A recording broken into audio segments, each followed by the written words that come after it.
the turning point, a fork stuck in the road. Time grabs you by the wrist, directs you where to go. So make the best of this test and don't ask why. It's not a question but a lesson learned in time. It's something unpredictable, but in the end is right. I hope you had the time of your life.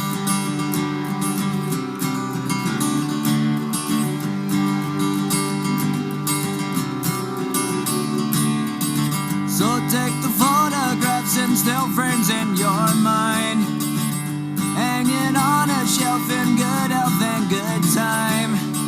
Tattoos of memories and dead skin on trial. For what it's worth, it was worth all the while. It's something unpredictable, but in the end is right. I hope you had the time of your life.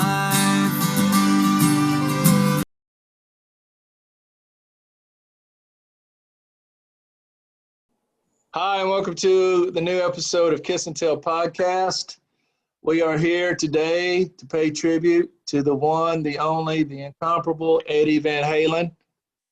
And a lot of podcasts that I am addicted to have been paying tribute to Eddie all week. Podcasts like Fans in Motion, which is the Night Ranger podcast that Brent and Josh run over there. They do a great job. Go over there to YouTube, subscribe on their channel. If you love Night Ranger, you're going to love their podcast. If you don't know anything about Night Ranger, go over there and learn because they were a great band. Ralph Vieira had a touching tribute to Eddie this week. I don't know if Glenn saw that, but Glenn, I know me and you both are Ralph Vieira fans. So if you haven't, okay, so Glenn did say it. It's very touching. Kiss Meets the Podcast. Luke and Eli, they did their tribute to Eddie yesterday. I wasn't able to get on that show in time because I was stuck at work, but I did go back later in the evening and watch it. And, you know, to say that his death has shook up the music world would be an understatement. And today we are gathered here on this panel to pay tribute to Eddie. And we have Glenn Aliano from California. He's been on the show a few times. We have Mike 100,000 Watts, who's a co-host of mine, who's almost on every show, and his pet frog above his head. And we have a new guest today, and that guest is Brian Sims. Brian, why don't you introduce yourself to the fans out there? Yeah, I'm Brian Sims. I'm here in Clearwater, Florida. I used to be a DJ for a while. But down here in Central Florida, you better love some metal and rock and roll and all that good stuff. And we had Rock's Gang and Sabotage, some other bands come out of here. And, you know, I just growing up here, I'm into rock and metal. And Van Halen and was one of those bands, iconic bands. So I figured I'd join you guys tonight and, you know, talk about Eddie and the history of the band. There's a few things in my life that I'll never forget. And one of those is when I was a small kid, I was at the babysitters, and we're talking 1977, 78. And we're outside in the backyard, and we're kicking dirt in each other's faces. And we had sticks in our hand, and we were pretending to be Kiss because the dirt was the smoke, right? And then the babysitter came out to the front porch, and she looked at us, and without saying a word, she just starts bawling and crying like uncontrollably. So we all stopped what we were doing. We're like 5, 6-year-old kids, right? And we ran to the porch, and her name was Miss Smith. And we said, Miss Smith, what's wrong, right? Because we were concerned about her. And she looked at us, and she says, Elvis just died. And all the kids looked at each other, and simultaneously, we all just started bawling like we had lost our pet dog. So that's one of the things that I'll never forget in my lifetime. Another one is when I was watching Monday Night Football, I believe it was 1980, 1981.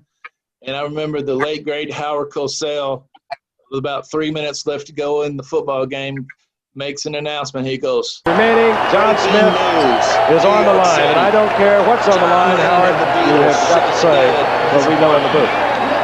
Yes, we have to say it. Remember, this is just a football game, no matter who wins or loses. An unspeakable tragedy confirmed to us by ABC News in New York City. John Lennon, outside of his apartment building on the west side of New York City, the most famous perhaps of all of the Beatles, shot twice in the back, rushed to Roosevelt Hospital, dead on arrival. Glad to tell us where he was and what was going on with him when he heard the news about his hero. Well, Chris, thanks for having me on, first and foremost. I was driving in the car, and I had a couple of texts come through, and usually you get one ding, you know, and that's it. But I got a couple of dings, you know what I mean? So I'm like, oh, my gosh, what is this, you know? And I wasn't thinking anything. And interestingly enough, I had heard Pretty Woman on the radio, Van Halen, an hour earlier, and every time I hear Van Halen, I'm always like, yeah, you know. So I just casually looked at the text, and my friend said, Eddie Van Halen died. Eddie Van Halen died, and his next text was, what a year. And I was, at first, it just was a little bit overwhelming, man, to the point where I think, as they say, you go into a state of shock. And for about 15, 20 minutes, I really just didn't know what to think. You know what I mean? As we've all stated and we know, Eddie's been sick for a long time. But I was still in this mindset that he was going to make it through. And he was in this wonderful relationship with his new wife. And he had a great relationship with his son and so forth. And I just figured, you know, eventually things will pan out and we're going to see Eddie back in the, you know, back in our lives again. And finally, about 20 minutes later, I got a call from a friend of mine, and he called me up about a random thing, and he just asked me how I was doing. I said, I'm not doing too well, to be honest with you. And he says, well, what's wrong? And I said, well, you know, I just heard some terrible news. And he says, oh, yeah, you're talking about Eddie. I said, yeah, of course. You know what I mean? So at that point, I realized, okay, the world is now being aware of what's going on. And, you know, I tried to talk my way through the conversation with him and be polite, but I just couldn't wait to hang up because I knew that I was just about to lose it, man. And I didn't realize that for the next, like, 6 hours, I would just be like a basket case. And thankfully, I had a lot of friends that texted me and called me as though he was a relative or something. But at any rate, enough of my babbling. To me, Eddie is number one, man. Number one. My favorite of all time. Goes without saying. At any rate. Okay, Mike Watts, do you remember where you were when you heard that Eddie had passed? Yeah, I was at work. What happened was, you know, with everybody and their smartphones, I get a news update that Eddie's passed away. Within a split second of that, I get a text from you simultaneously saying Eddie died. And, you know, at first, it didn't hit me like it did maybe 2 or 3 days later when it set in. So I would just like to say, Kiss and Tell fans, I wish his family the best. I wish people that were close to him and good friends that loved him the best. I hope God's with him, his family, his relatives, his best friends. Sometimes I get emotional, and I don't want to cry on this episode because I'm just a fan, and but I'm a big fan. Eddie, when he did, you know, Running with the Devil, and when he came out with Jump, and then it doesn't matter what Eddie touched, it was always great. So he's just the great star in the sky now, you know, like so many others that influenced everyone to pick up a guitar. Eddie's gone, and we got to live with it as fans and his family and close friends. And like Glenn, said that, he might get emotional on this episode. So I'll try to keep things together because I am just a fan, but I'm a big fan, and it hurts my feelings all the way. And I remember in high school, Mike started playing guitar, and me and Mike were fairly, not fairly, we were really close in high school. For the 2 years that I lived in the same town as him, we pretty much did everything together. And I would hang out with his beautiful family a lot because his mom and dad were great people. They treated me good. And his sister was very nice to me. And I went over to Mike's house, and he had got a guitar. And about 3 or 4 months after he got that guitar, I remember I went over his house, and he started playing the first half, at least, of Eruption. And I was like blown away. I was like, holy shit. I was like, this guy's only been playing a few months, and he's got the first half of Eruption down. That's pretty good, man. I was proud of him. Like, way to go, Mike Watts. But, yeah. See, what happened is I wanted to skip the basics and go right to rock and roll. So Eddie was the way to go. Hey, I had that same mentality when I played basketball in high school. Is everybody else would start at the 3-point line and get up shots. I would get 4 or 5 feet back behind the 3-point line and start from there. And then when I got to the 3-point line, it seemed a lot easier to make for me. While the other people, they just want to hug the 3-point line and shoot right on it. I was like, no, I'm getting 3, 4, 5 feet back, and I'm shooting from there. It's like you wanted to play guitar. All right, well, don't start with Keith Richards. Start with Eddie Van Halen, man. Yeah. Brian, do you remember where you were when you got the news a few days ago? Yeah, I was actually home, and I was on my music page on the 80s, 90s page on Facebook, and I saw 2 people post that Eddie had just passed away at 12:45 p.m. And then I exited that, and I started looking on social media for sources like TMZ or whatever, to verify that. And, the thing about music is, it brings back memories. I got to see Van Halen twice live. I saw the 1984 tour, and I saw Live Without a Net. So I got to see Roth, and I got to see Hagar. And it didn't sink in on me. It didn't, like, it wasn't real. And I was trying to take it in. And once it started to sink in that Eddie was really gone, I remember I had a really special date for the Live Without a Net tour. And I remember Eddie playing the keyboards on Love Walks In. And that song, just like that moment, just stuck in my head of just seeing him be so free and so happy, concerning all the turmoil. It's like the stage was his escape from everything. And I remember that thing in particular where he's on the keyboard, he just smiling. Eddie had that smile. Mm-hmm. And I thought about that moment froze in my head. When I came back out of that, then it hit me. I'm like, this really happened. And, he's 65, and that's young these days. Mm-hmm. I mean, Sammy's 72,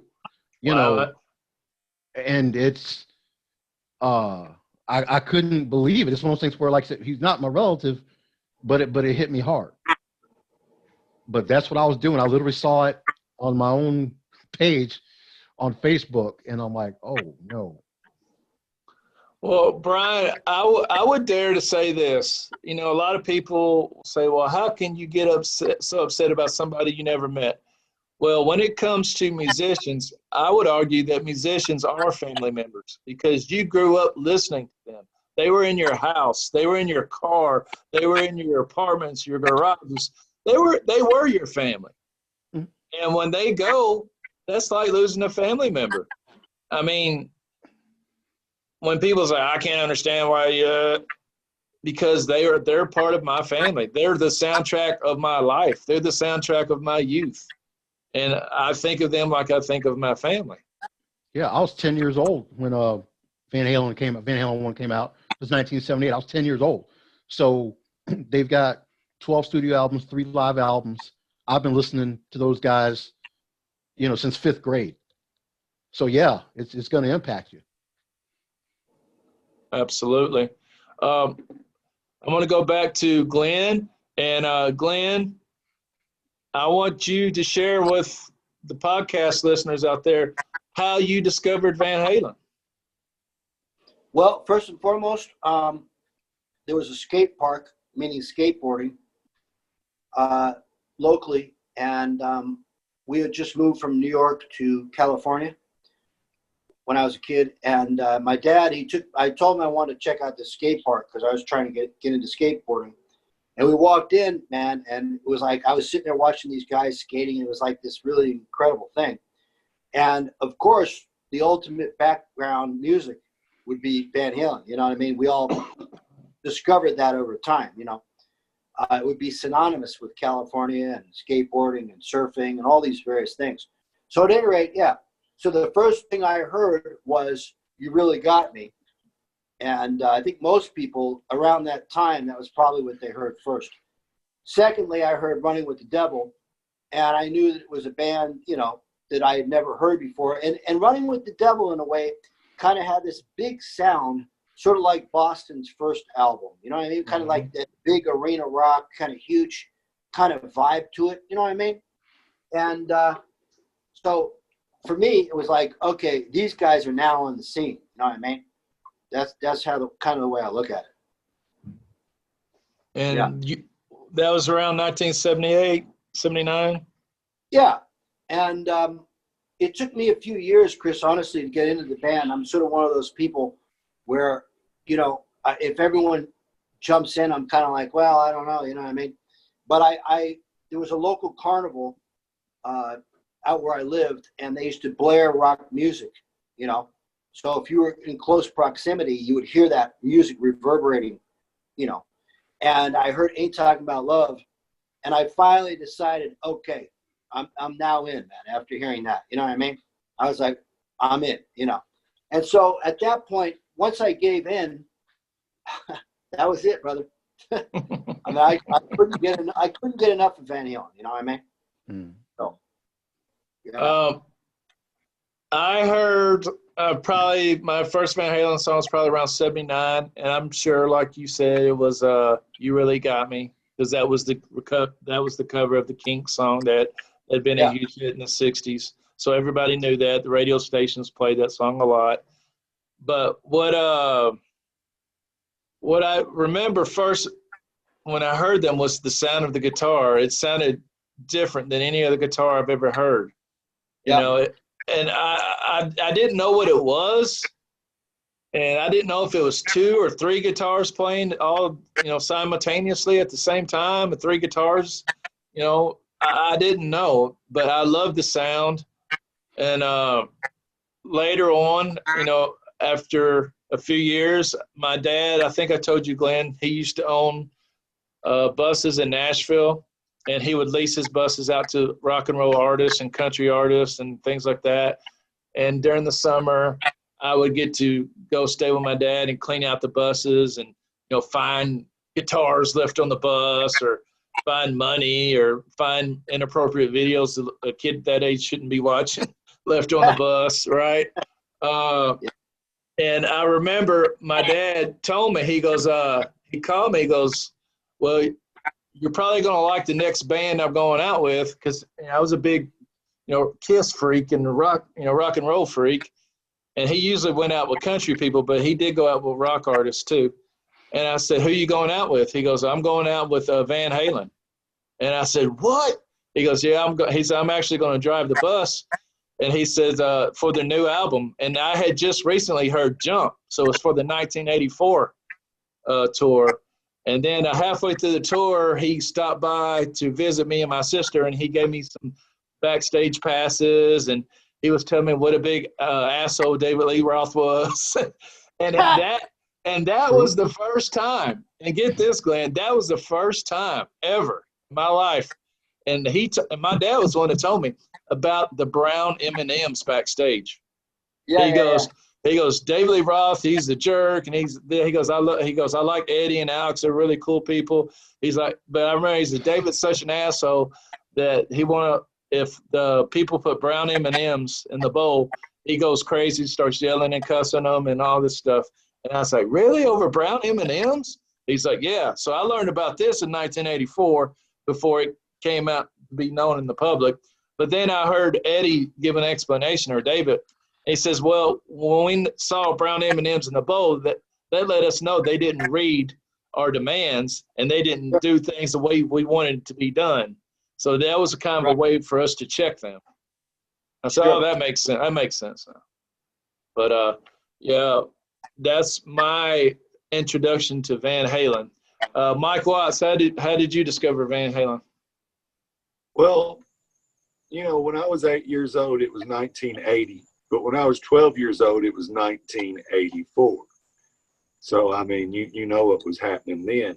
So when you're about to turn a teenager, you're putting two and two together, and you're figuring out the popular groups, the ones that really are jamming. You of course want to listen to that type of music because everybody else is, and there's a reason why everybody else listens to that type of music, because it's great.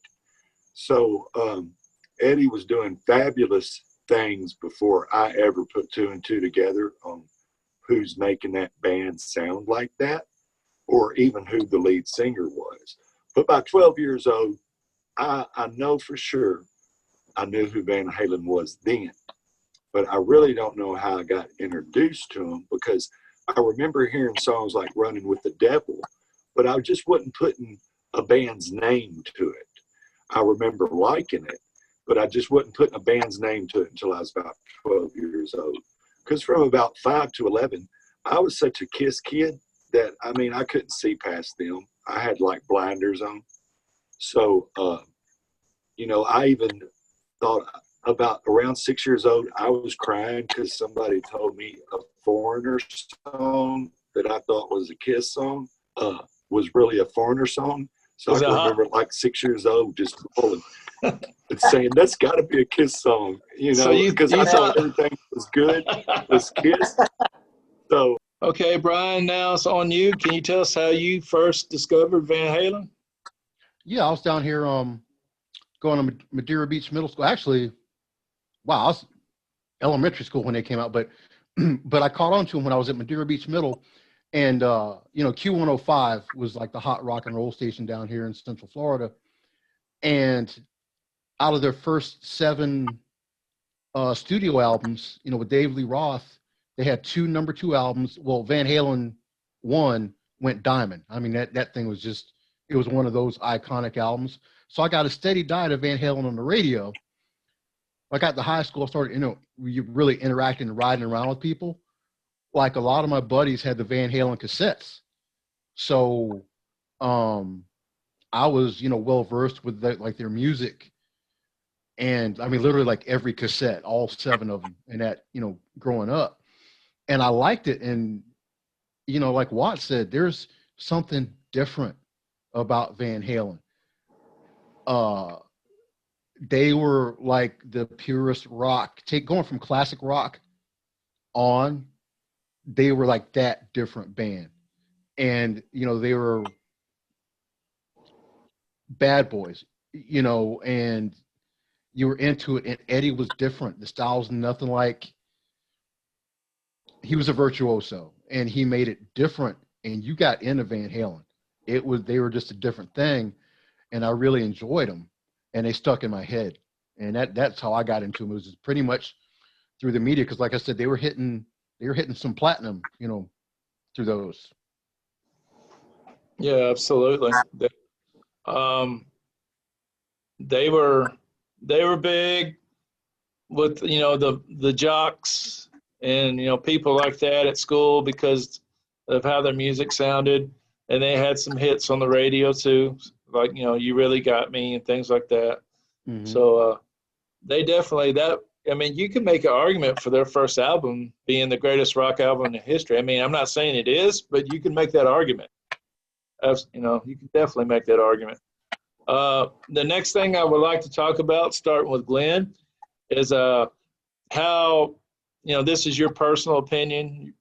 What has Eddie's impact been on guitarist since he first emerged with that debut album and the Eruption solo. I would say, Chris, that you mentioned Chuck Berry earlier when we were talking, and clearly Chuck Berry completely changed the course of rock, you know what I mean? Because he brought entertainment and style and finesse, you know, to playing the guitar in a way that no one had done before, you know.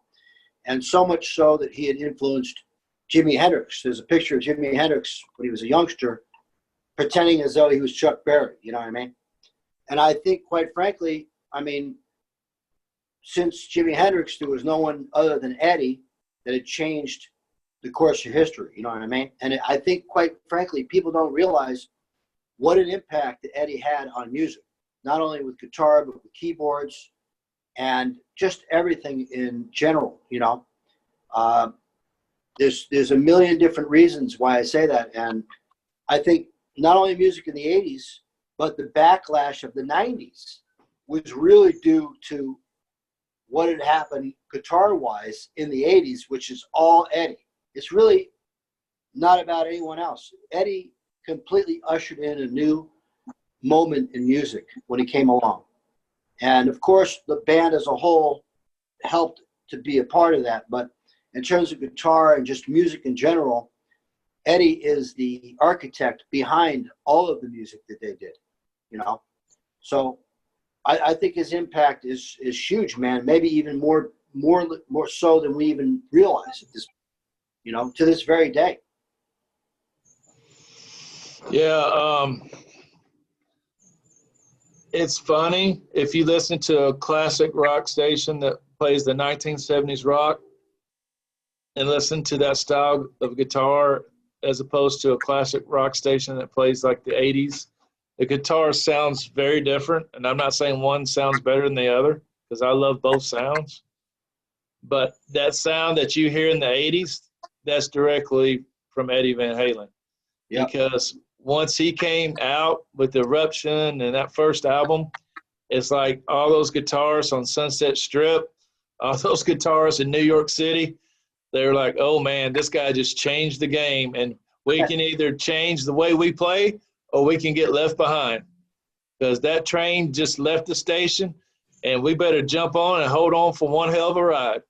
And jump. Right? That's good. So, you know. Well, we were talking about Randy Rhoads earlier. I mean, people don't realize one of the huge impacts on Randy's playing was clearly Eddie Van Halen. You know what I mean? And I'm not discrediting Randy because I love him to death. His playing is wonderful, and he's just fabulous. But, I mean, clearly, I think if you were to listen to those first two Ozzy records, they would have been quite different, man, quite different had Eddie not come along, you know, because Randy was very impacted by Eddie as his rival locally and so forth. And not to discredit Randy, but he didn't change the game the way Eddie changed the game. You know what I mean? I mean, Randy brought in something that was amazing, and I love him. I'm not trying to discredit him. But Eddie completely changed the game, man. I mean, instantaneous. And that's a fact. So there's a lot of argument on social media about whether Eddie was the first to do the finger tapping. And I'm sure he was not the first to do finger tapping. And I'm sure he would probably say the same thing. Brian May and Billy Gibbons both finger tapped. And there were many guitar players. There was a guy in the 60s, unknown, and you can look up the video, some Italian guitar player, I think it was. Yeah, I've seen that video, Glenn. He was tapping and going crazy way before Eddie. But that's not the point. No. Eddie, there was no internet back then. He stumbled upon it on his own time, just like his guitars and his sound and his amp and his look at this guitar, and he stumbled on all that himself naturally and through the cosmos, or however you put it. You know what I mean? None of these other guys brought that in, you know. But to me, it's way beyond just the tapping or finger picking, you know, thing with Eddie. It's the full package, man. Just like Hendrix, full package, you know. Hendrix had the ability to do it on his own right as a vocalist and a frontman, where Eddie had such an impact And to think that he was standing on stage and, you know, on recordings with the unbelievable David Lee Roth, happy birthday to him today, October 10th. I mean, to think that Eddie had such an impact standing next to Dave when Dave is the epitome of the front man. I mean, there's nothing more to say, man. There's only one Eddie. Sound, look, attitude, you know, impact, just completely changing the world of guitar and changing the world musically, period, man. That's it. Nothing more to say. I think that, and I want to get to Mike and Brian real quick. I know me and Glenn been ball hogging. I apologize for that. I think just because, let's just play devil's advocate and say Eddie saw somebody tapping, and he's like, man, that's cool. I want to do that too. And then he incorporated it into his style.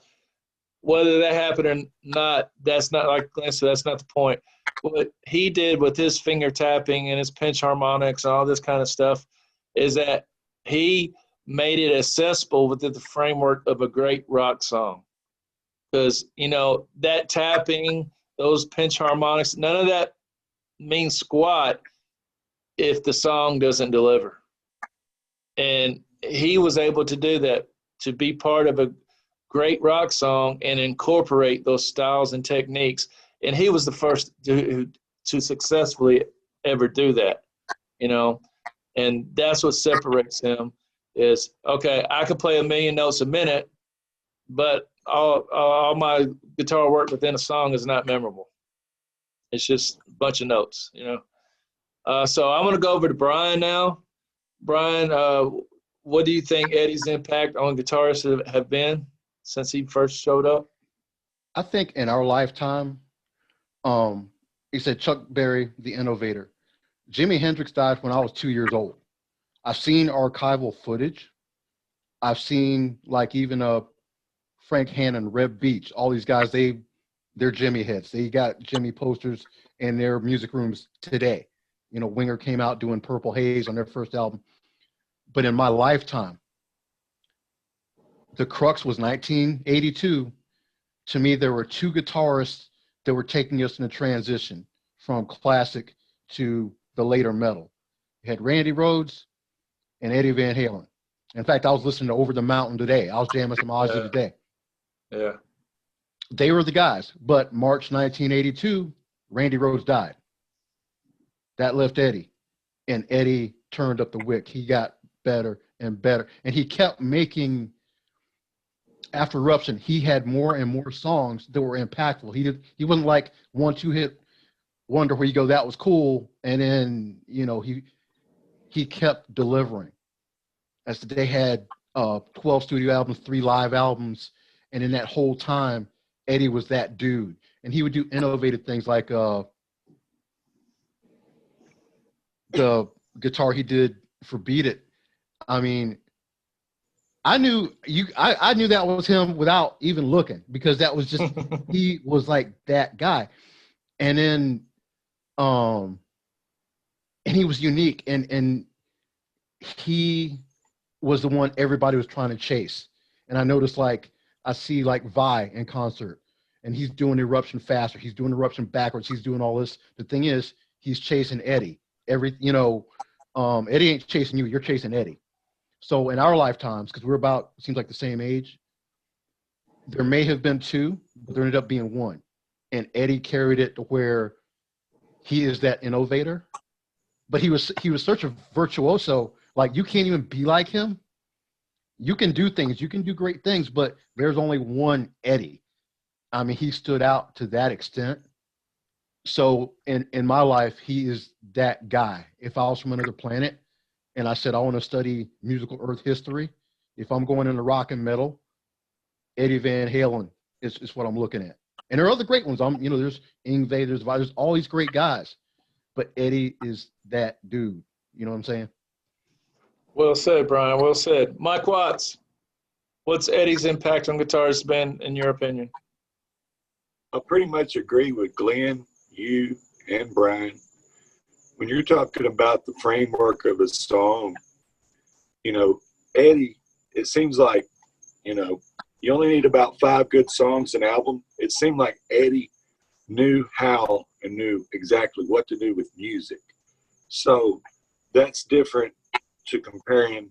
You know, I don't want to compare Eddie to anybody really, because he's in his own, you know, place. Like, I don't want to say number 1, number 2, but everybody knows Randy Rhoads was great, but he died way too quick to ever know what his abilities might have been after that. But what Eddie did, his impact made people have to work harder. They were getting by with all the old Jimi Hendrix riffs and licks, and they were getting by with Chuck Berry licks and just putting a little bit more distortion in there. So people were getting kind of lazy anyway with their solos, just going over what already existed. So I did see that video like Glenn, where it was a black and white video with this Italian guy that was finger tapping an acoustic, and he was on a talk show is what it was. And YouTube had the footage of it, of course. And I think the topic was, Eddie wasn't the first tapper. Well, so who cares? Like you said, it doesn't matter that who was the first tapper. It matters that Eddie thought to do this, like you said, in a framework of a song and make it sound good. Anybody can sit there and arpeggio and go fast and sweep pick and do all this technique and make it sound good in bits and pieces. But to put a whole solo together, people like Eric Clapton, Jimi Hendrix, all those guys know how to put a solo together that makes you feel good when you listen to that song. So all the bands that come after 1979, they had to play copycat, which is good, because now you got a bunch of people that are going to make a bunch of good music, and they got to lay down a good solo, which they had to. So everybody had to learn his way, or it was the highway. Being a huge Kiss fan, and Ace Frehley is one of my favorite guitarists who ever lived. I always hear the debates on, especially the Kiss message boards, where Ace Frehley was tapping way before Eddie. It's on this album, and you can hear it. But what they fail to realize is Ace was pick tapping. He wasn't finger tapping. Yeah, he was pick tapping, Chris. Yeah, and Ace. Hey, Chris, not to cut you off, but No, just go to ahead. let the history of that. Gene Simmons had involvement with Van Halen in the studio doing their demos and so forth. So he picked up on this and probably mentioned it to Ace. You know what I'm saying? Yeah. And Ace did not have any clue what was being told to him. So he just said, "Oh, okay, I'm here. Do it. Okay, I'll just do it this way." And that's cool. Once again, Ace took it in a different direction on Alive too. It sounds wonderful, man. But dude, I mean, there's no comparison to what we're talking about in terms of impact. You know what I mean? Ace didn't impact anyone to sit there and do what he did on Alive too. Sorry. But the next year, all bets are off. You know what I'm saying? Yeah. And then we go back. Forever. Then we go back to within the framework. Ace's pick tapping was within the extended solo of Shock Me, which is one of his greatest solos he's done, but it's not within the framework of the song Shock Me. It's in the extended live version. So there it goes back to being able to tap within a framework of a song and, make that song memorable. He did it with an extended live version of Shock Me. And like you said, it's pick tapping, and nobody heard that pick tapping, and it's like, oh, I want to go that, and start doing that. It's just, I love Ace, and I love Eddie. There's just two different style of guitars, but I hear that argument a lot on message boards, and I'm like, they're not even tapping the same way. One's using a pick, one's using their finger, so it's a mute point. So our next thing that I want to talk about, did I get through everybody? I lost track. Yeah. Yep. Okay, sorry about that. Is some guitars are known for their ability to lay down memorable solos. Some are known for their, ability to come up with, killer riffs or rhythms and stuff like that. For me, just kind of going over it, I think Ace is really memorable for me for his solos. I've never really heard too many riffs by Ace. I'm like, oh, that's a great riff. But I love his solos because to me they're like songs within a song. Malcolm Young, one of the great riff meisters of all time. You know, Angus gets the credit, but those who know AC/DC know that it was really Malcolm that came up with all them killer riffs. When I listen to Motley Crue, Mick Mars, I do not like his solos. I'm not a fan of his solos. I just think it's just not memorable to me. But I think he's really good on his riffs. I like the riffs that he came up with for Motley Crue. I think he's got some really good riffs. So, you know, for me, it's kind of guitarists are better at one thing than the other. So my question for you guys, and I'll start with Brian this time, is do you think Eddie was better at solos or coming up with riffs and rhythms to a song? Ooh, that's like there's between huge and damn big. Solos to me is what made people chase Eddie, but he was such a virtuoso, and he's put together such a body of work. To me, it's riffs, but he could burn down a guitar when he wanted to. His solos, when he went to go off, he went off. And to me, it's not just about speed. It's like all you guys touched on. Is your speed memorable? Because, you know, I'm not going to say their names again, but we talked about guys that can completely burn down a guitar, and you can't name one song they did, know where they've been. They're like, they put it together in pieces. Eddie has the memorable solos, but he's such a maestro. I would say riffs. I mean, like, by that much. All right, so we got a vote for riffs. Mike, what say you? I'm going to say Eddie Van Halen has got the whole package with the riffs and the solo, because this is why. If Eddie's like Bruce Lee of the guitar, okay? If Eddie makes a solo that's simple for a person like me to learn, he did it on purpose.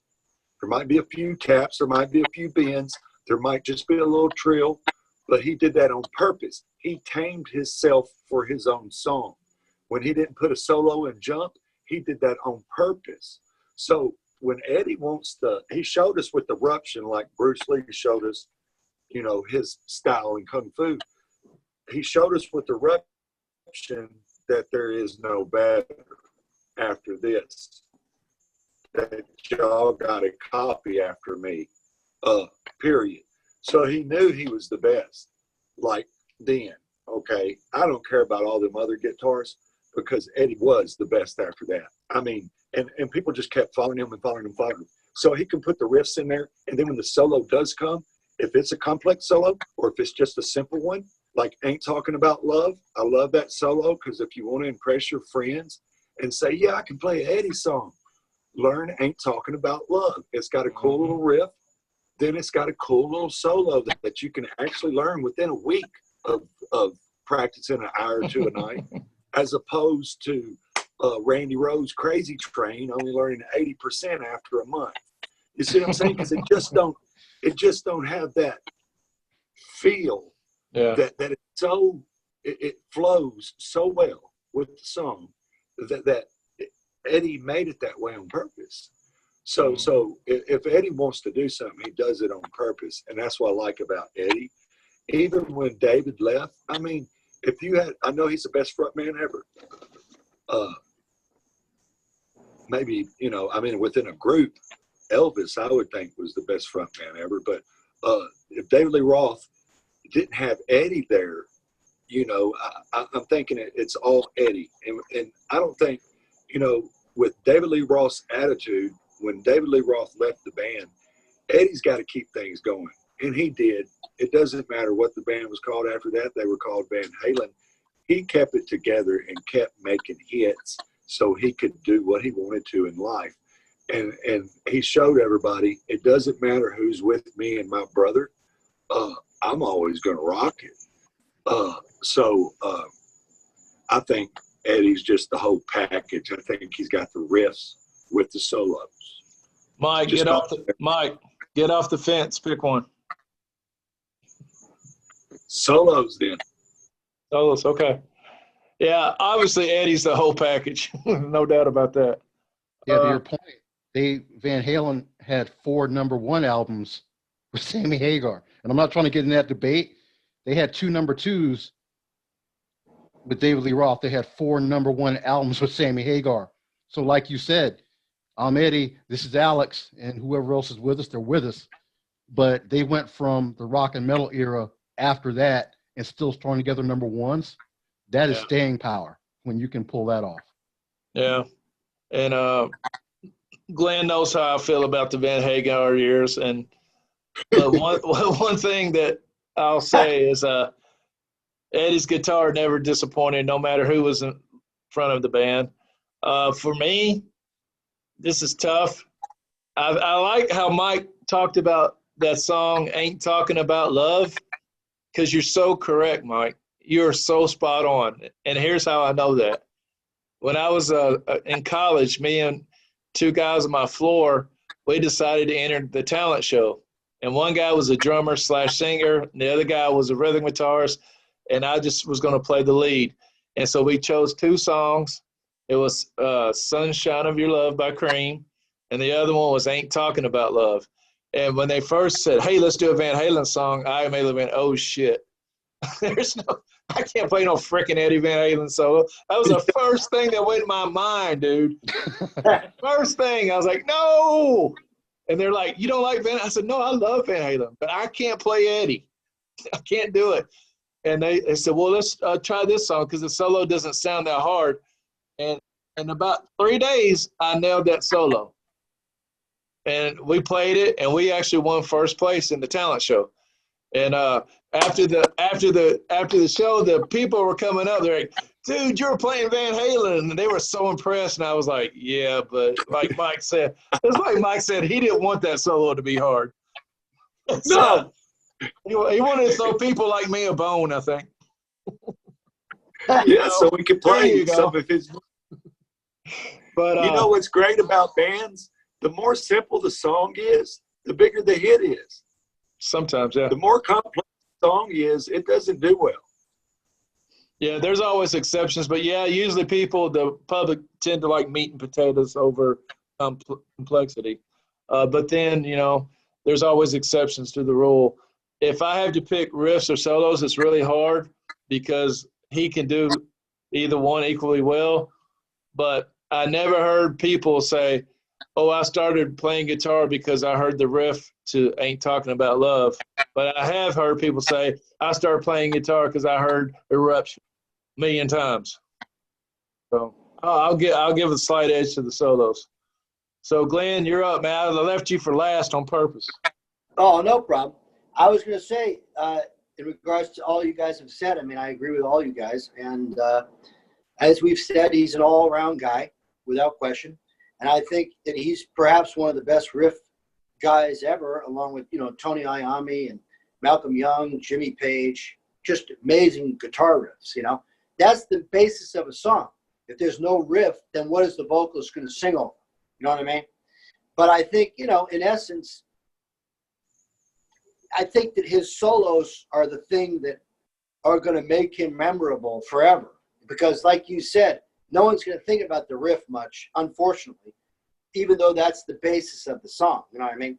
But Eddie made such a statement with each and every solo that he did that, people they remember him for his finesse and his over-the-top style, which was based on his playing, his guitar, the sound of his guitar, and so forth. Man, it's iconic, and it's just the essence of who he is and what he is. You know what I mean?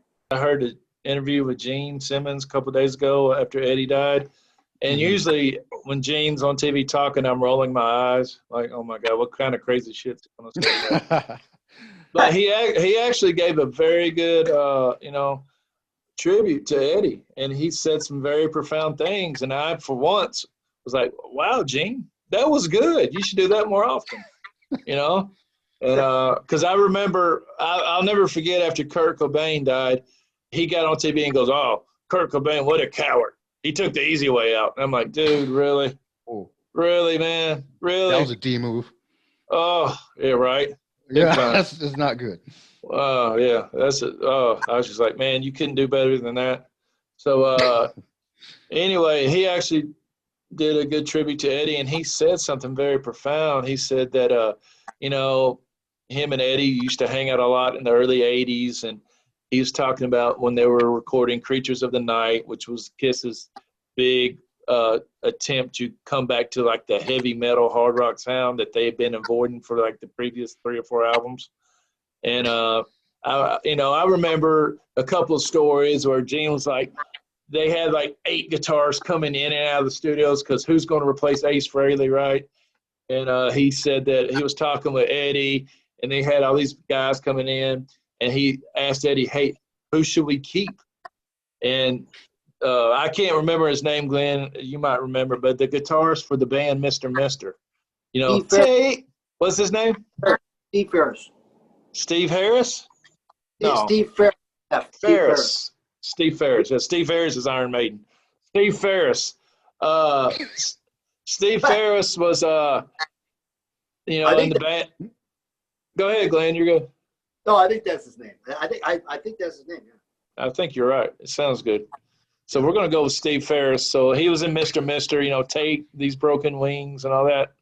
So Steve Ferris actually laid the guitar work down for the song Creatures of the Night, which is one of my favorite Kiss songs of all time. And it's got just a killer blazing solo in it. So Eddie was in when they were recording this album. And then after Ferris laid down that track, because Gene had asked him earlier, hey, man, who would you take in your band?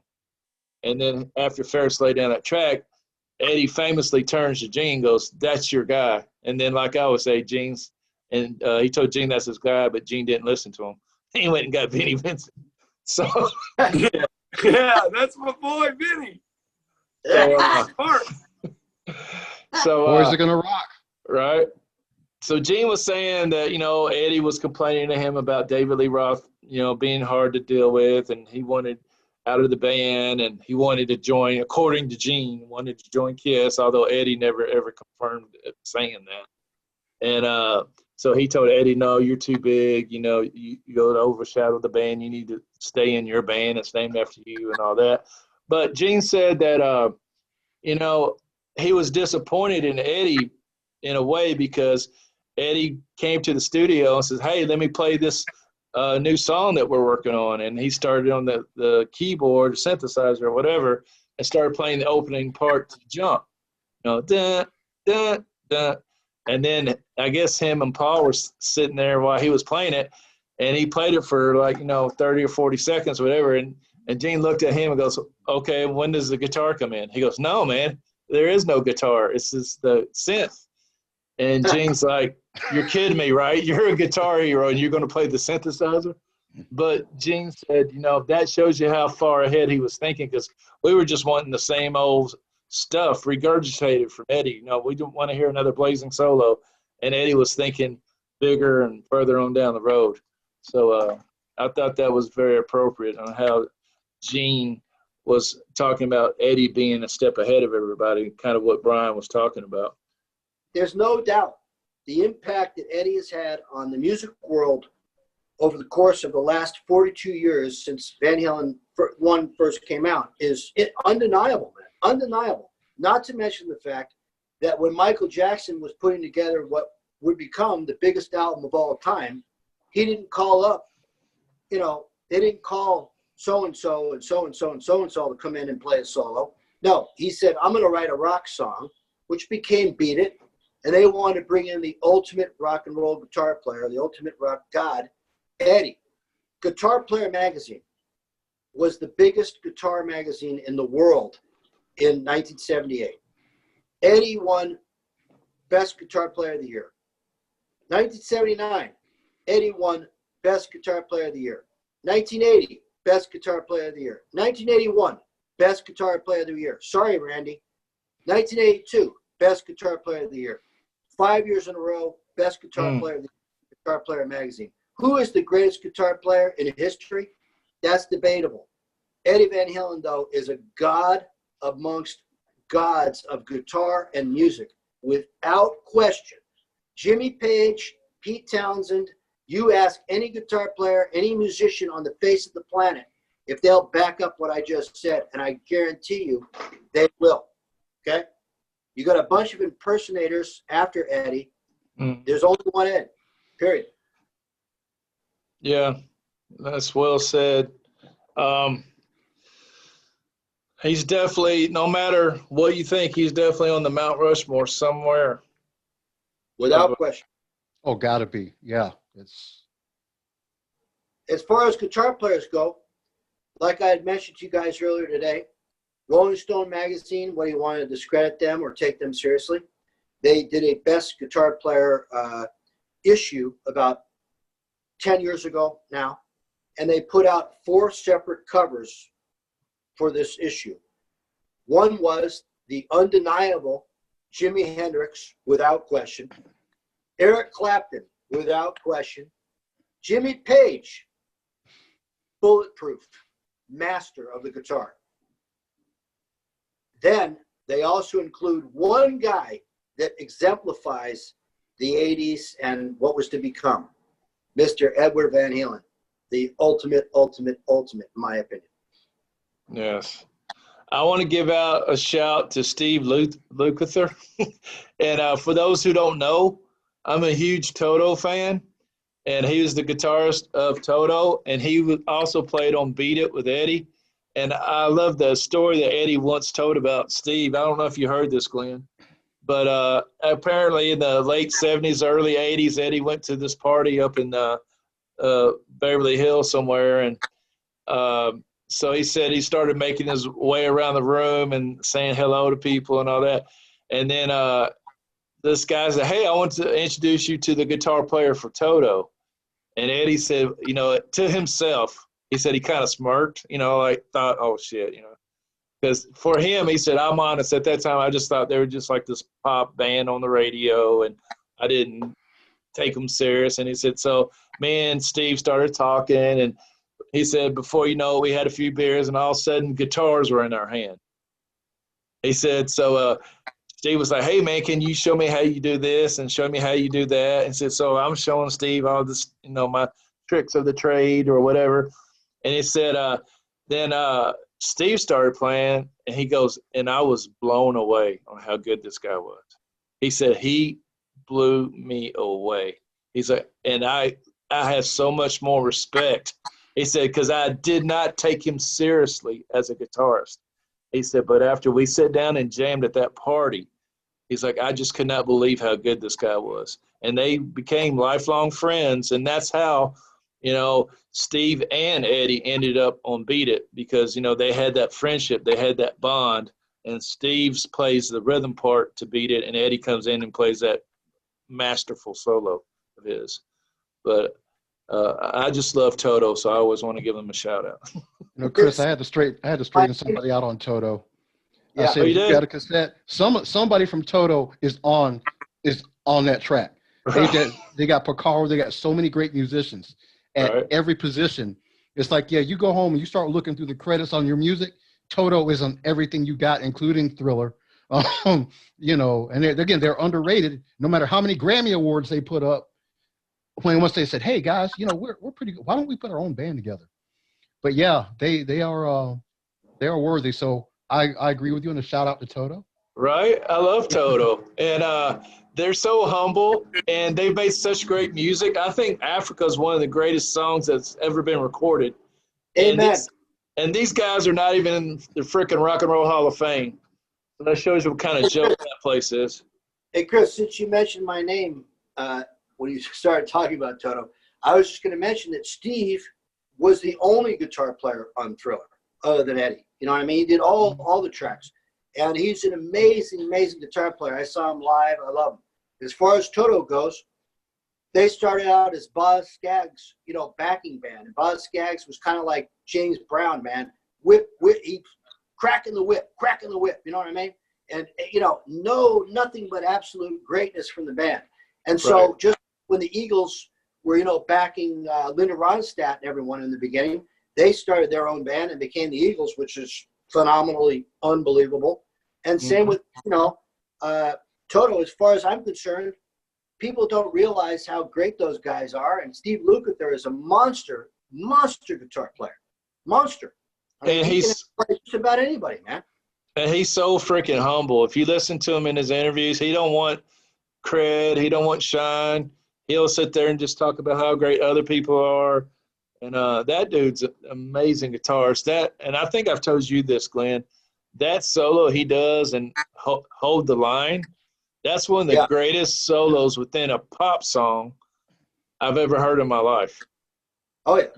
And then the solo to Rosanna, so tasteful. On the outro, if you listen closely on the outro, he starts going off like a mothership. And he was so melodic and so fast and so technical all at the same time. And there's actually recordings out there, if anyone's watching and has any interest, that Steve and Eddie actually recorded together. And there's a lot of back and forth between the two of them on these great recordings that they released. So they are out there if you look for them on YouTube and so forth. And I said all of that to say this, Glenn. What better compliment as a guitarist can you ever have than to have the great Eddie Van Halen say you blew him away with your ability? Yeah. Game recognizes game. Yeah. One of the greatest things, just to mention it, Chris, since we're on the subject of Eddie today, that I've heard a few times recently, and there's a great interview, if anyone's interested. There was a guitar magazine called Guitar World, which is still available, and the editor and owner of Guitar World called up Eddie, and they were very good friends by this point. And they had a very candid one-on-one conversation. It's about an hour-long telephone conversation where the editor of Guitar World magazine was calling him to talk about the brand new record, Diver Down. And in the midst of the conversation, Eddie starts going off on all these different subjects and things, man, and tangents about Warner Brothers and how they mistreat the band, don't give a shit about the band. And so, sorry, I just said that word. But Eddie talks about how he was referring to the intro to Little Guitars.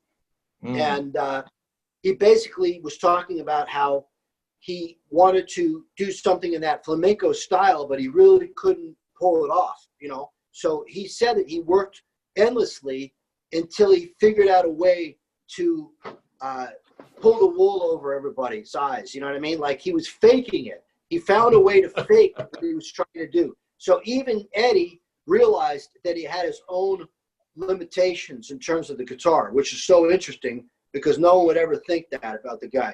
Talk about humble, talk about amazing. Most of the great musicians, man, don't sit around and talk about themselves. You know what I mean? They almost don't realize what they have. You know what I'm saying? And in regards to Eddie and Steve Lukather, two of the absolute greats and two of the guys, in my opinion, that had a major impact on the music world. You know, I mean, Toto, those songs will be listened to for decades to come, regardless of whether everyone even knows who Steve Lukather even is. You know what I'm saying? Yeah, so, exactly. Yeah. I'm going to start with Mike.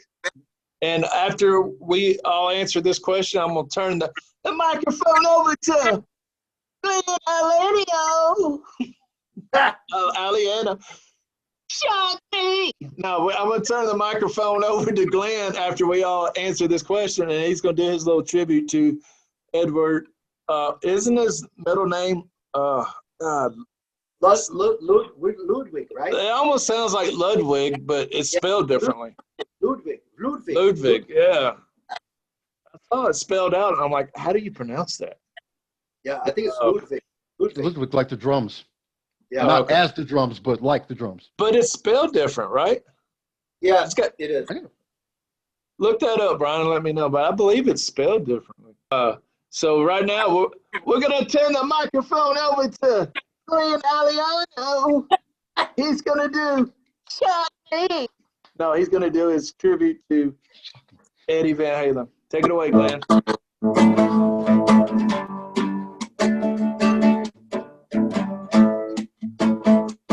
Shot Me.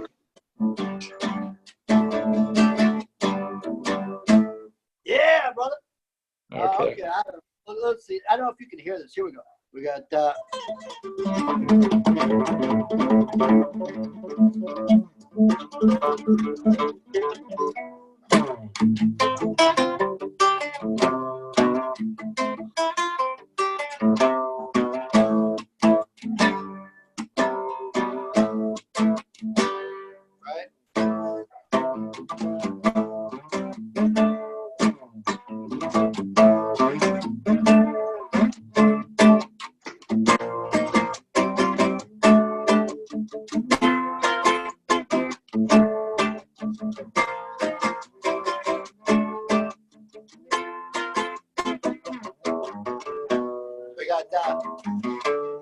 Roy Orbison. All right.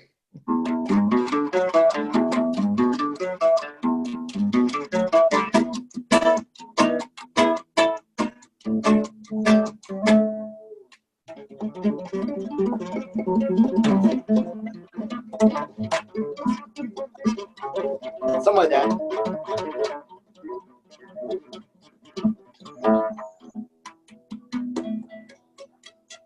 I don't know, man.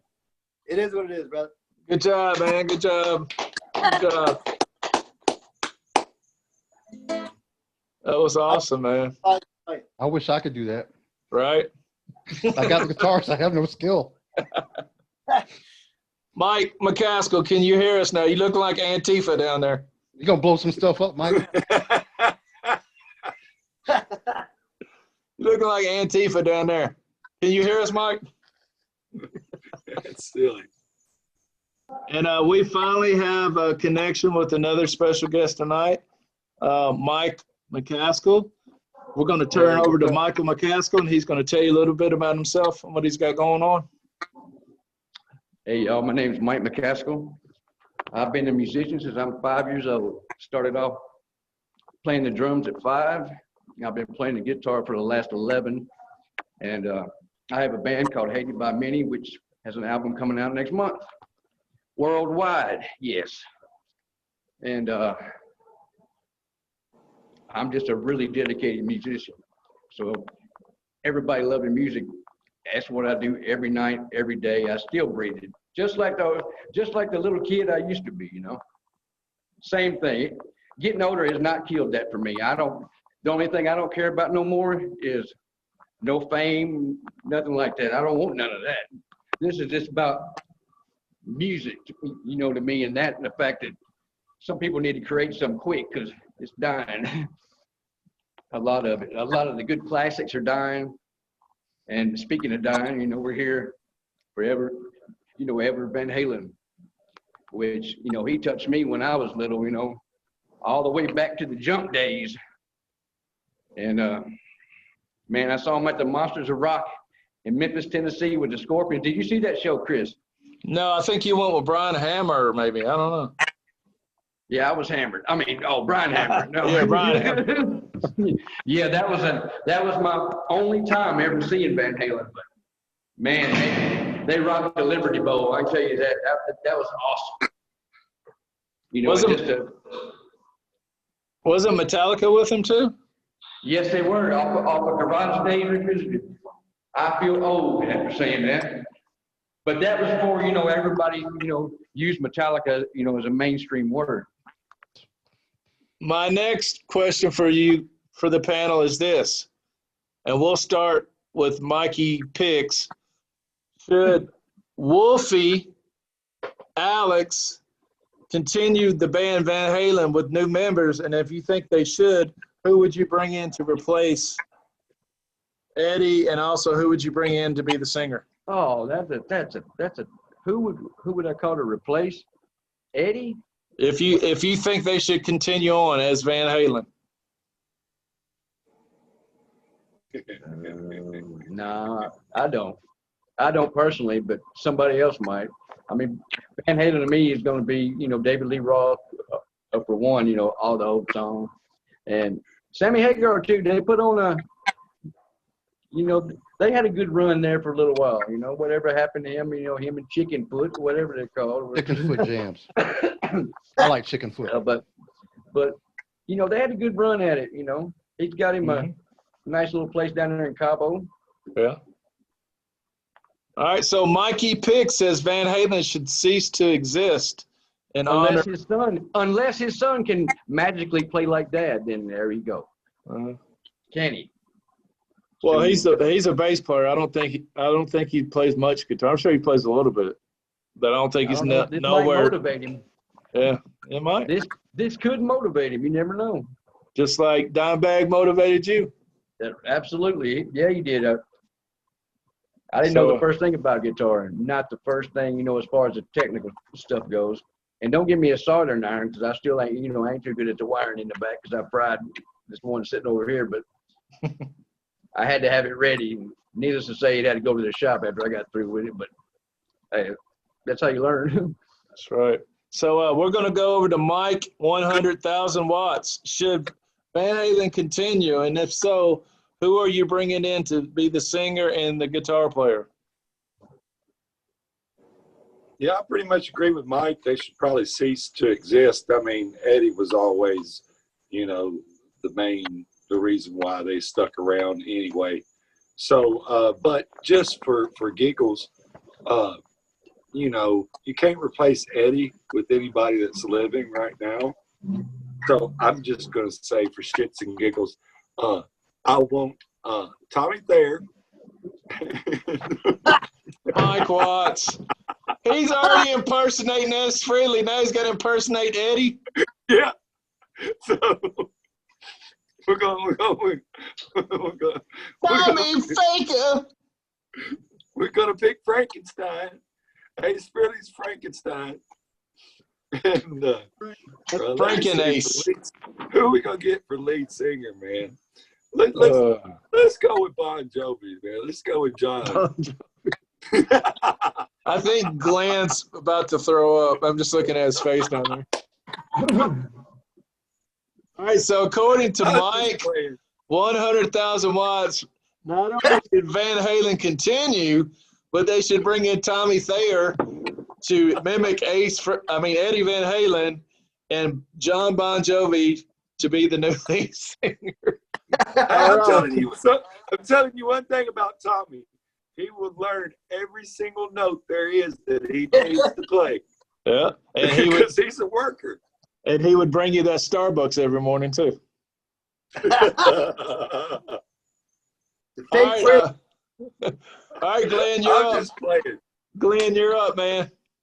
I was going to say, Chris, you and I discussed this a little earlier. I don't know how we touched on it, but we were talking about Led Zeppelin. How, when John Bonham died, that was it. They made the decision there is no more Led Zeppelin. You know what I mean? So I think that in regards to, in the world's eyes, the only thing that's even remotely acceptable, and I accept it, would be the idea of Led Zeppelin to do a tour, let's say, with Jason Bonham on drums. That's like, okay, that makes sense. You know what I mean? So I never would have thought about it until you guys started discussing it. But the only thing that I think that the world would accept, and I don't think, and I got my cat here. I don't know what's funny. I don't think that Van Halen should continue. But if they were to continue, I would say I could see kind of realistically, man, the idea of either Dave or Sammy fronting the band, Michael and Alex, and perhaps Wolfie on guitar. I think people would accept that. You know what I'm saying? But still, I think that this should be the end because Eddie is Van Halen. He's the epitome of Van Halen. All right, so we got two that says they should stop. We got one that says they should bring in Tommy Thayer. So Brian, you're up, man. What do you think? Actually, I got some real players for you. Not Patty Smythe. We're not going down that road. After hearing Tokyo Dome Live with Dave, his voice is pretty much cached. It was almost like a spoken word album. Sometimes, your octave range is going to shrink with time. So we're taking an octave range that was that big and now it's that big. Mm-hmm. Either he was having a bad night or nights because, they put, different nights together for it. But his voice sounded cached. Hagar, he's got chicken foot. He's got the circle. He's got other stuff going. If I was seriously trying to plug in people, although Steve Vai had seems like a lot of animosity trying to chase Eddie. Skill-wise, Steve Vai on guitar. For lead singer, and I really want your serious input on this. Terry Eilis used to be the lead singer for XYZ and Great White. And the other guy I would bring in is Mark Torian of Bullet Boys.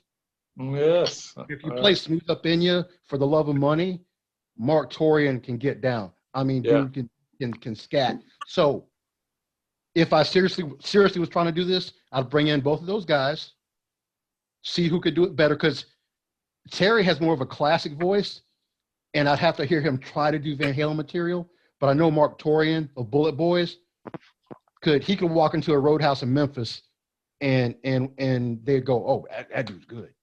And like I said, if you watch the videos for the love, I mean, he's got that thing that, I don't know how his voice is at this point, but that's why we bring him in to try. I think Van Halen should cease without Eddie, but if I had to make it go, that's who I would bring in. Yeah, that's good. I like those two choices, man. Yeah, I didn't think about the lead singer for the Bullet Boys. He's got that image, that classic Dave image. Oh yeah, he'll say he could walk into a roadhouse and pull it off. He got that thing. I don't think they should continue, but just to play devil's advocate, if they did continue, I would bring in John Five on guitar because he's very innovative, and I'm sure he could play Eddie stuff. Not that I don't think he could ever create the way Eddie did as far as within frameworks of songs, but I know he's good enough guitarist where he could mimic all the things that Eddie did, and he's really creative. I would bring in John Five as the guitarist, and depending on if their voice still can hang like it used to, I always thought a good lead singer for Van Halen when David left was Billy Squier. I thought Billy Squier's voice would have went well with that type of classic Van Halen, but I haven't heard Billy Squier sing in decades. I don't know if he's. It was like mid-90s. Hey, did he have a stroke? He did. He had a stroke. Because everybody wanted him. Everybody wants you. Yeah. All right, the last thing I'm going to talk about is the other day I looked at the album charts on Billboard, and I want to read this off to you. And to my astonishment, these are the albums that are currently on the top 100. So, Queen's Greatest Hits, Fleetwood Mac's Rumors, Journey's Greatest Hits, Tom Petty's Greatest Hits, AC/DC Back in Black, Bob Marley's Legend, CCR's Greatest Hits. So this was like 2 weeks ago. All of those albums were in the top 100, and the majority of them were in the top 50. Now, I think Glenn told me since the passing of Eddie in this last week, a couple of Van Halen albums are also in the top 100. So it's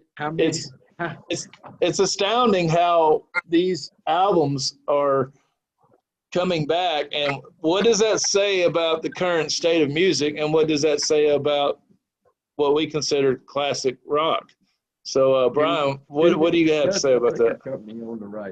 Does the record company own the rights to them? Probably. I'm sure they do.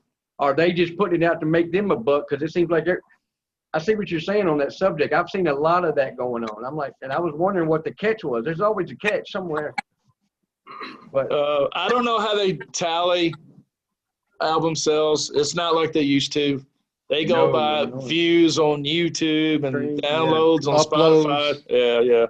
It's still dicey in that one. That's all brand new. They still haven't discussed with me, the exact amount I would get paid for each stream. Every time it gets played, I get paid. I ain't gonna get rich, but it's nice to know you get paid for it. Yeah. So, Brian, what do you think about all of these old albums showing back up in the top 100? Congratulations to Rat for hitting the top 40 again with Round and Round. Did they? When was that? I didn't see that. When the Geico commercials? Yeah. They hit it was like over 100,000 uploads and all that stuff to get the whole song to see what it was. Oh, wow. And yeah, that song was like in the top 40 for the first time since like 1984. I think people are craving good music, and there's not. I know rap hip hop that died 2008. That's when I stopped spinning. There is great music out there, and I don't think very much of it is now.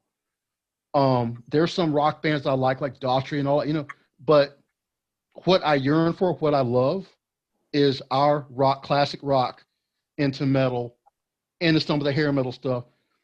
I think people crave what their parents or grandparents talk about to get back to that great music.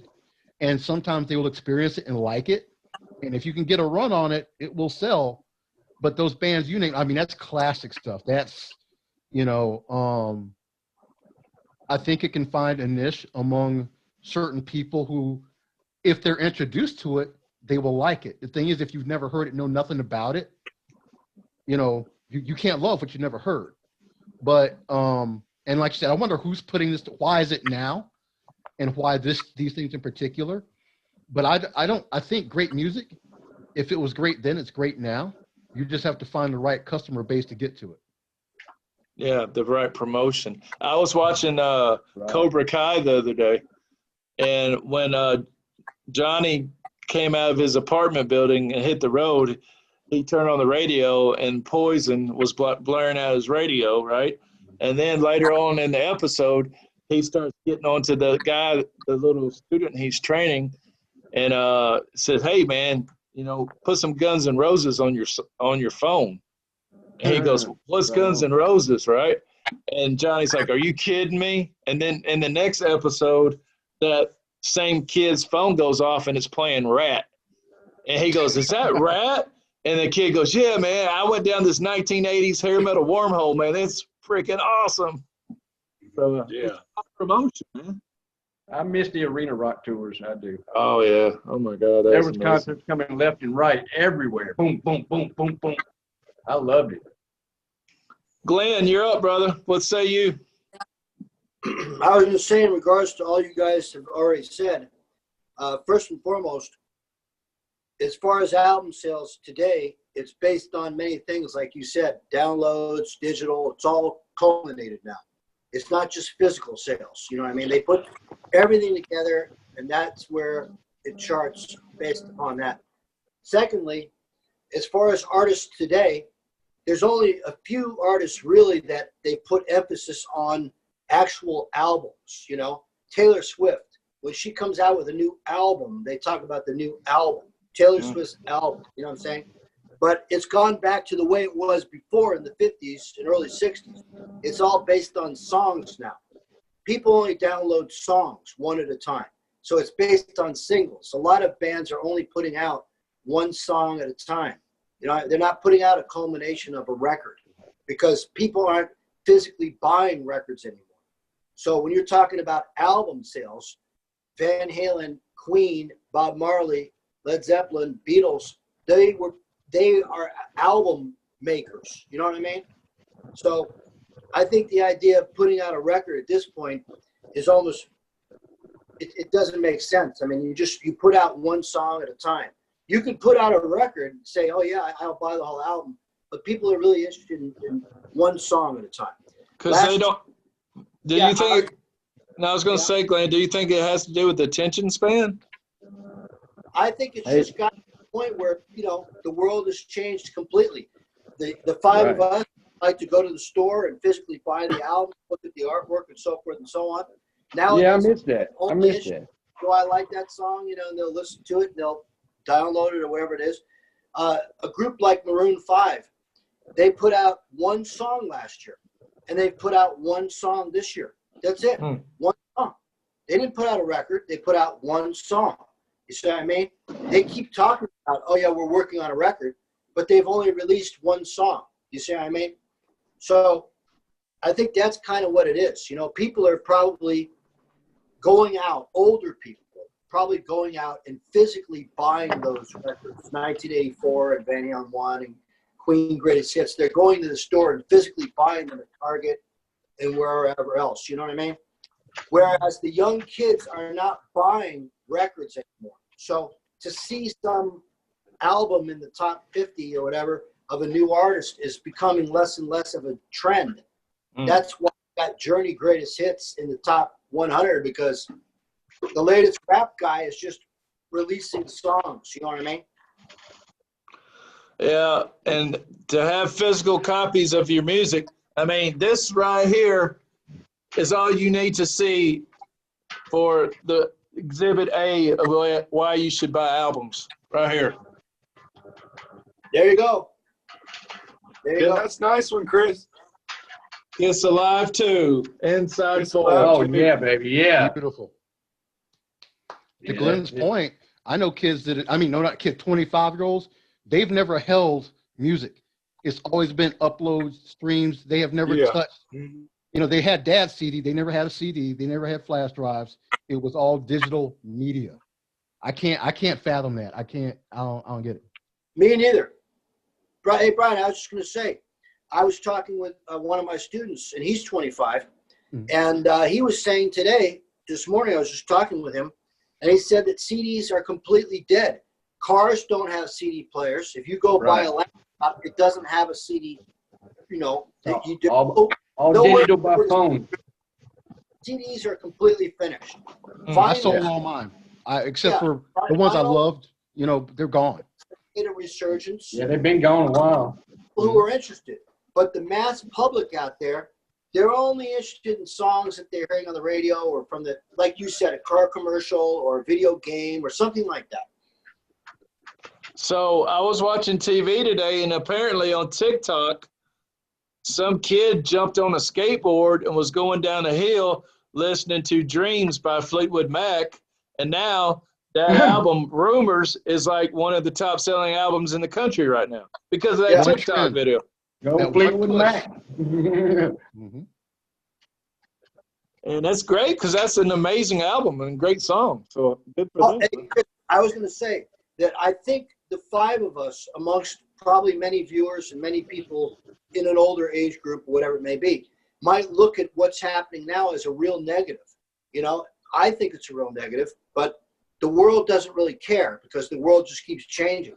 But as far as the negative change that we've seen happen, who's to say that things aren't going to evolve again and something different is going to transpire, and perhaps records and things of that nature will finally make their way back into the mainstream thought and thinking and so forth. I mean, who knows what's going to happen around the corner, you know?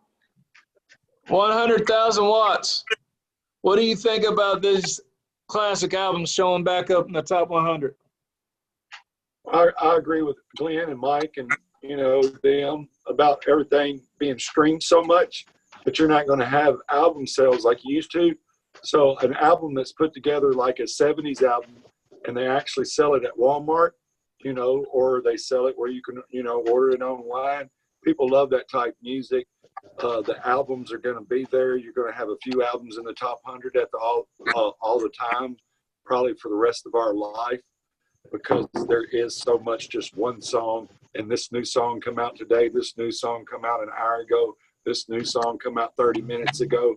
So people's attention spans are way off. They're not going to sit there and pay attention to a whole album. They're probably not even going to listen to about 1 minute and 15 seconds of the song unless it really hits them. And then here's another thing about the classic albums being in the top 100. These single songs, everyone in the new age, and it was like this somewhat in the 70s and the 80s and the 90s. That's why Eddie was so good as a whole package. He could see the future, and he made a little dance song with Jump. But most women want to dance. They don't want to hear rock and roll, okay? So you got to follow what the women like. And if the women like dance music, then that's what's going to be popular. And stuff like classical rock, that's for us to hear because we grew up with it.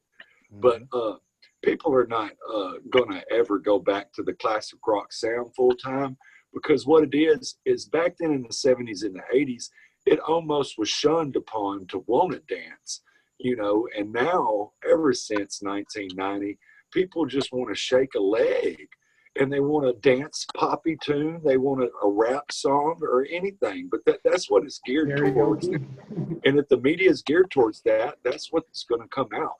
And so you're always going to have these singles out because they're not going to make a whole album. They're making too much money off streaming. Yeah, that's a good point, because in the 90s, I feel like came the death of guitar solos within pop songs. Yeah, it did. It did. And they were replaced by Most definitely. token raps. So they would do a little rap section instead of having a guitar solo. Yeah. Angry rock. I mean, the Linkin Park. Everybody started. There's so many. But you know what I'm talking about, where it's like you got some guitar, you got some guitar in there, you got some good bass and some of them nasty bass, but you got a lead vocalist and a rapper, you know, Rage Against the Machine, that kind of thing, where you've got some nasty riffs, you got some bass, I mean, getting it bass, but then you throw in hip hop instead of more rock, more metal. Yeah, and